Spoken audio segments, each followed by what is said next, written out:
ఎలా ఉన్నారు అందరికి good afternoon. Welcome to Shailaja Sri blogs. ఇంకా ఈ రోజు అయితే ఆఫ్టర్నూన్ అయితే దోసకాయ చట్నీ పచ్చి పులుసు. మనకి ఎండాకాలంలో కొంచెం కూల్గా ఉండేటివైతే చేసుకోవాలనేసి అయితే చేస్తున్నాం. మనకి దోసకాయ కూడా చాలా చలువ కదా, ఇక కర్రీ ఇవైతే ఎక్కువ తినలేరు. చట్నీ అయితే కొంచెం బాగుంటుంది, నోరు కూడా బాగాలేదు అనేసి దోసకాయ చట్నీకి ప్రిపేర్ చేద్దామని. ఇంకా దోసకాయ చట్నీ, ఇదేమో పచ్చి పులుసు. 2 ప్యాన్లు పెట్టేసుకున్నా నేను తొందరగా కావాలని. 1/2 కేజీ దోసకాయలు తీసుకున్నా నేనైతే చట్నీ కోసం. తగ్గట్టుగా పచ్చిమిర్చి, 1 కట్ట పుదీనా, 1 కట్ట కొత్తిమీర అయితే తీసుకున్నా. ఇప్పుడైతే ఇవి ఆల్రెడీ నేను కడిగి కట్ చేసుకున్నా దోసకాయ ముక్కలు అయితే వేసుకొని మంచిగా నూనెలో మగ్గించుకోవాలి, వాటర్ వేయకుండా. సిమ్లో పెట్టేసామంటే మంచిగా మగ్గిపోతాయి. ఇందులో ఆయిల్లో పచ్చిమిర్చి వేసుకున్నా ఫస్ట్. ఇంకా పచ్చిమిర్చి కూడా ఇలా మంచి కలర్ చేంజ్ అయ్యే వరకు వేసుకొని దీంట్లోనే పక్కకి పుదీనా, కొత్తిమీర,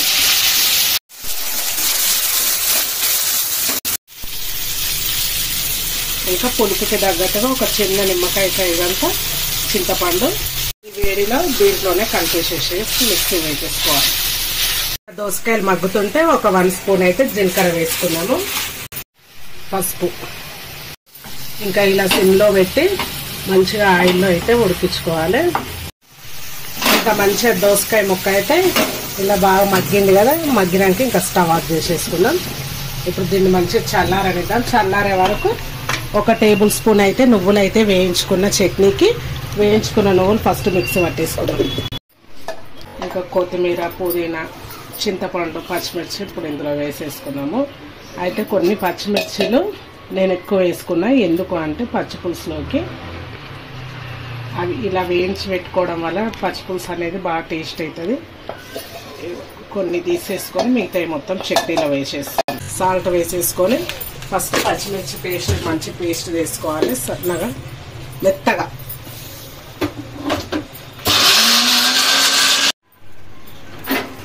ఇంక ఇప్పుడు మంచిగా చల్లారిపోయినాయి కదా, అయితే దీన్ని మాత్రం మెత్తగా పట్టుకోవద్దు. నేను ఫస్ట్ అయితే పచ్చిమిర్చి పేస్ట్ మెత్తగా పట్టేసిన కదా, ఇది ఆపుకుట్టు ఒక 2 సార్లు అయితే పట్టేయాలి. మనకు కొంచెం ముక్కలు తలుగుతూ ఉండాలి చట్నీ తినేటప్పుడు.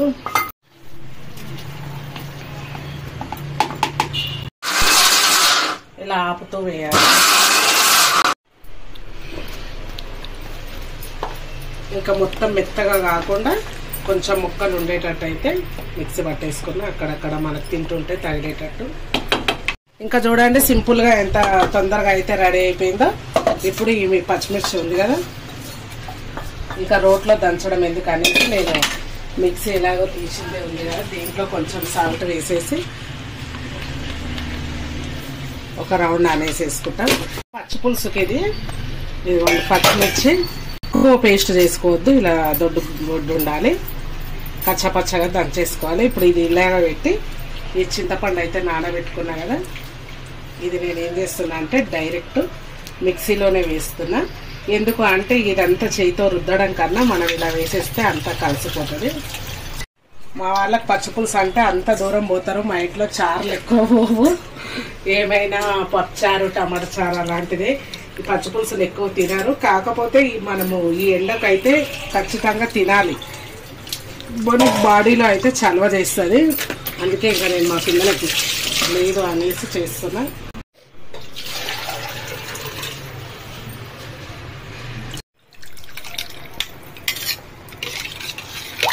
ఇంకా సాల్ట్, పచ్చిమిర్చి పేస్ట్, చింతపండు రసము. మీకు పులుపు ఎక్కువ అనిపిస్తే పులుపుకు తగ్గట్టుగా చూసి కొన్ని వాటర్ వేసుకోండి. అలాగే మంచిగా కొత్తిమీర, పచ్చి కొత్తిమీరని సన్నగా తరిగి వేసేసుకోవాలి. మంచిగా సన్నగా తరిగేసుకున్న ఒక పచ్చి ఉల్లిపాయ, అలాగే దాంట్లో కొద్దిగా షుగర్ అయినా బెల్లం అయినా వేసుకోండి. నేను ఒక 1/2 టీ స్పూన్ షుగర్ వేసిన. అయితే రెండిట్లోకి ఒకేసారి పోపు పెట్టుకుందాం అనేసి మీకు చట్నీలోకి పోపు అయితే చూపించలేదు. కాకపోతే ఏంటంటే చట్నీలో పసుపు వేసేసిన కదా, ఇప్పుడు పసుపు వేస్తే మళ్ళీ చట్నీలో పసుపు ఎక్కువ అయిపోతుందని ఇంకా మళ్ళీ సపరేట్ పోపే పెట్టేస్తున్నా. ఇంకా దీంట్లోకి అయితే జీలకర్ర, ఆవాలు, ఇంకా ఎండుమిర్చి వేసుకోవచ్చు. ఎండుమిర్చి అయితే నా దగ్గర అయిపోయింది, ఇంకా తెప్పించుకుందాం అనుకుంటున్నా. రోజు వంట చేసేటప్పుడే గుర్తుకొస్తుంది. పచ్చి పులుసులోకి అయితే పసుపు,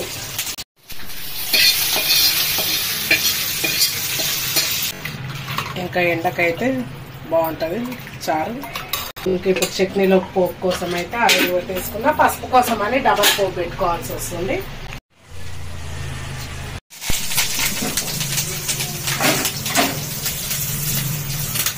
ఇంకా పోపు అంతా కలిసేటట్టు మంచిగా కలిపేసుకొని రొట్టె పైన అయినా చపాతి అన్నము దేంట్లోకైనా బాగుంటుంది చట్నీ. ఈరోజు అయితే మా ఆఫ్టర్నూన్ లంచ్ అయితే ఇది.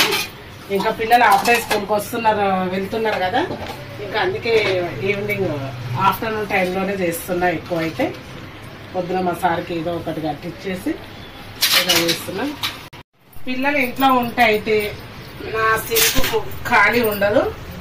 పొద్దున టిఫిన్ ఇంకా వాటర్ తాగి అక్కడనే బాటిల్స్ అన్ని ఎట్లా చేస్తారు అనుకుంటా చూడండి. ఇంకా సింకు వీళ్ళు స్కూల్కి వెళ్ళా కానీ క్లీన్ చేసేసిన. మళ్ళీ వీళ్ళు వచ్చి పొద్దుంది పెట్టుకొని ఇంకా తిన్నారు కదా, ఇంకా నిన్న అయితే మళ్ళీ పడ్డాయి.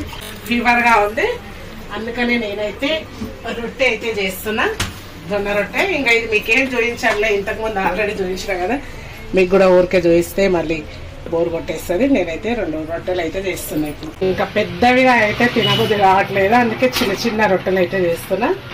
నేనైతే ఇవి నాకెందుకో చపాతీ కర్రతో కన్నా చేయితోనే ఈజీగా మంచిగా అనిపిస్తుంది, అందుకే ఇలా చేయితో సన్నగా అయితే చేసేస్తున్నాను. ఎక్కువ చేయట్లేదు, 2 నా ఒక్కదానికే అనమాట.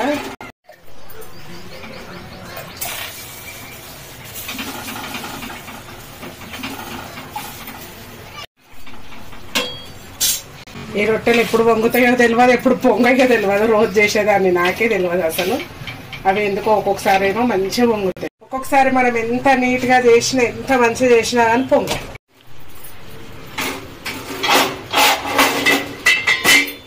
మనం పెనం బాగా వేడిగా ఉన్నప్పుడు సింకులో వేయద్దు.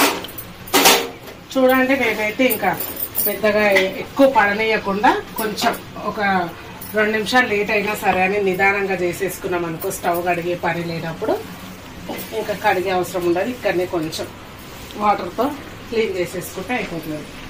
ఇంక మా పిల్లల లంచ్ అయితే అయిపోయింది. నేనైతే చేస్తున్నా రొట్టె కాంబినేషన్ దోసకాయ చట్నీ. కొన్ని ఉల్లిపాయలు అయితే పెట్టుకున్నా, చట్నీలో పచ్చి ఉల్లిపాయతోటి టేస్ట్ బాగుంటుంది, అందుకని అయితే ఇట్లా పెట్టేసుకున్నా. మీరు కూడా ఇలా చేసుకొని తినేసేయండి ఫ్రెండ్స్.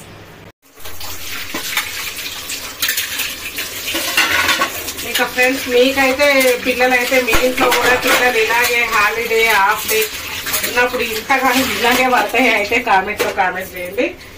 నాకైతే చెప్పలేదండి పడతాయి. ఇక వచ్చో కిచెన్లో ఎట్లా చేస్తున్నారు చూడండి. తిన్నాడు ఇక అల్లరి తిని కనీసం బాటిల్స్ కూడా నింపారు మా పిల్లలు. నుంచి చెప్తున్నారు మీ బాటిల్స్ మీరే అయిపోగానే ఒక్కసారి నేను నింపినావా బండి?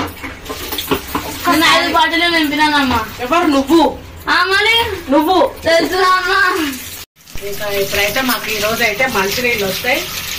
ఇంకా డే బై డే ఇంకా అన్ని నీళ్ళ కోసం అయితే ఇట్లా రెడీ పెట్టేసుకున్నా. ఎంత చల్లటి గాలి వస్తుంది అనుకుంటే వేడి గాలి వస్తుంది. ఎంత చాలా అంటే చాలా వేడిగా ఉంది. నెక్స్ట్ మంత్ ఎలా ఉంటామో ఏమో. ఇంకా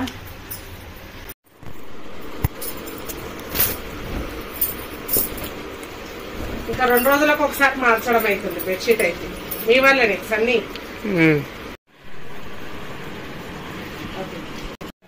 గంటల సరిపోతుంది బట్టలు అయితే ఆరడానికి. గంట నేను వంట స్టార్ట్ చేసేటప్పుడు ఆరేసిన బట్టలు అంతలోపే ఆరిపోయినాయి. ఇప్పుడు జోబులు తీసుకుంటున్నాం బాక్స్ రేపు బండి పనులు అన్నీ ఇలా ఉంటాయి. జోబులు